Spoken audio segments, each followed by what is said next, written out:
Hey everybody, it's Brandon Doherty, Delaware Weather Guy, and this is the first installment of my weekly 5-minute winter weather storm updates for that week. So, whatever the potential is for a winter storm, that could traverse around our area, that's the type of thing that I'll be discussing primarily, but also to educate everybody on the type of winter storms that we normally get around the area and which ones produce lots of snow for us and which ones produce those mind numbing, oh my God, how many, are we going to get anything or are we going to get anything and that kind of thing.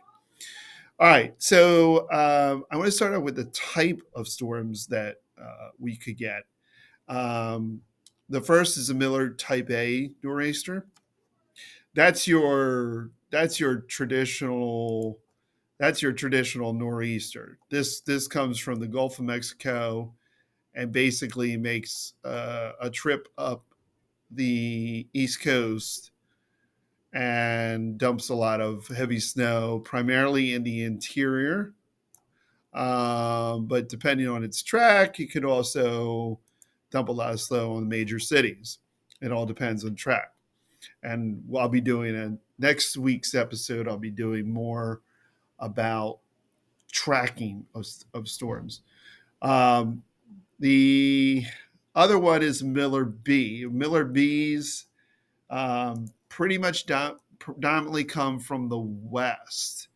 And then what they do is they transfer to a low off the coast. Now, depending on where this low sets up, um, it makes the difference between snow, no snow, mixed rain, whatever for the coastal cities. So the interior, pretty much in both cases, you can see that the interior Northeast kind of wins out no matter what. No matter what kind of storm it is, they usually win out hands down. It's just going to be a question of how much. The type of storm, now both can deliver, their punches, depending on where if this low transfers to somewhere off